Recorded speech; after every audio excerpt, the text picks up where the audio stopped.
Assalamualaikum warahmatullahi wabarakatuh.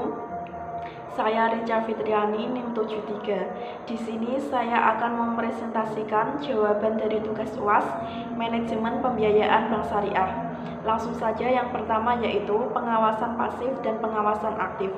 Pengawasan pasif sendiri yaitu pengawasan yang dilakukan dengan melalui penelitian serta pengujian surat syarat-syarat atau laporan-laporan pertanggungjawaban yang disertai dengan bukti penerimaan.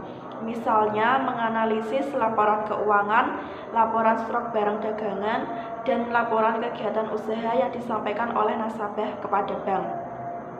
Sedangkan pengawasan aktif yaitu pengawasan yang dilaksanakan langsung dilakukan di tempat kegiatan yang bersangkutan. Misalnya melakukan peninjauan setempat aktivitas usaha nasabah yang menerima fasilitas. Sedangkan nomor 2 yaitu dengan downgrading risk, apa dampaknya dan bagaimana cara meminimalisirnya. Downgrading risk sendiri yaitu resiko akibat menurunnya tingkat kepercayaan para pemangku kepentingan yang bersumber dari persepsi negatif terhadap bank. Sedangkan dampaknya yaitu pembiayaan bank syariah sendiri bisa berpengaruh pada tingkat keuntungan yang diperoleh oleh bank dan likuiditas karena menurunnya kepercayaan nasabah, sehingga berimbas pada pembiayaan yang berada di bank tersebut. Sedangkan cara meminimalisirnya dengan cara pihak bank mengharuskan bank syariah untuk lebih berhati-hati dalam menjalankan bisnis syariahnya agar prinsip yang dianut tetap seimbang dengan tujuan bisnis yang akan dicapai secara bersama-sama, sehingga tidak menimbulkan publikasi negatif yang berdampak pada penurunan rating bank tersebut. Sedangkan yang nomor 3 yaitu jenis pembiayaan sindikasi dan bagaimana prosesnya. Jenis pembiayaan sindikasi dibagi menjadi 3. Yang pertama yaitu lead syndication, yaitu sekelompok bank yang secara bersama-sama membiayai suatu proyek dan dipimpin oleh suatu bank yang bertindak sebagai leader atau pemimpin dari pembiayaan tersebut. Dalam bentuk lead syndication ini, modal yang diberikan oleh masing-masing bank dapat dilebur menjadi satu kesatuan, sehingga keuntungan dan kerugian menjadi hak dan tanggungan bersama sesuai dengan porsi dan modalnya masing-masing. Sedangkan yang kedua yaitu club deal. Sekelompok bank syariah secara bersama-sama membiayai suatu proyek, tapi antara bank yang satu dan bank yang lain tidak memiliki hubungan kerja bisnis yang sama dalam hal penyatuan modal mereka. Maksudnya, bank syariah yang saling menyatukan modal tersebut memberikan pembiayaan kepada suatu entitas terhadap proyek yang berbeda-beda. Hubungan yang jelas antara bank syariah yang saling menyatukan modalnya tersebut hanyalah pada sebatas hubungan koordinasi saja. Sedangkan yang ketiga yaitu subsyndication, antara suatu bank dengan salah satu bank peserta sindikasi lain, dan kerjasama bisnis antara keduanya tidak berhubungan langsung dengan peserta sindikasi lainnya. Sedangkan proses dalam pembiayaan sindikasi yang pertama yaitu borrower mengajukan pembiayaan kepada bank atau permohonan pembiayaan kepada bank atau arranger, dan bank akan melakukan analisis pembiayaan dan terms and condition.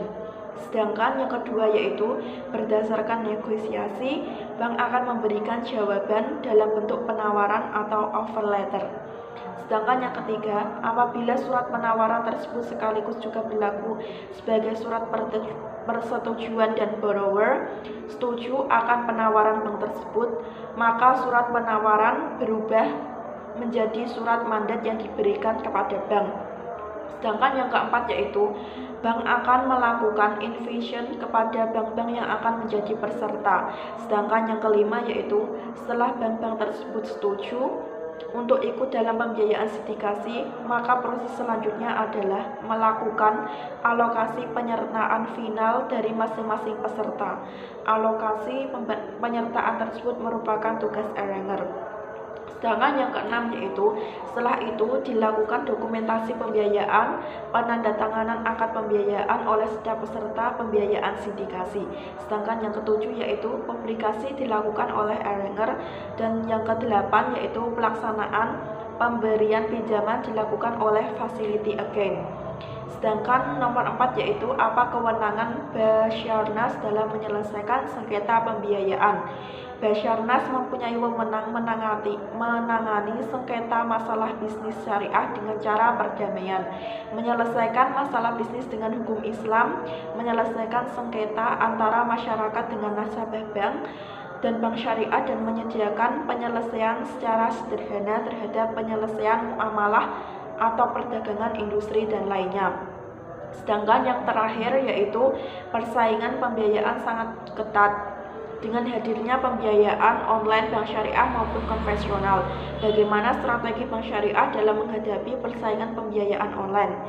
Strategi bank syariah dalam menghadapi persaingan pembiayaan online yaitu dengan menciptakan inovasi yang baru serta pengembangan dalam bidang teknologi perbankan untuk memenuhi kebutuhan masyarakat yang semakin luas, meningkatnya pelayanan dan kenyamanan kepada nasabah, baik dari segi pelayanan pegawainya kepada urusan kenyamanan nasabah, melakukan promosi dan pemberian hadiah yang menarik bagi nasabah agar masyarakat tertarik untuk menjadi nasabah dan menabung di bank tersebut.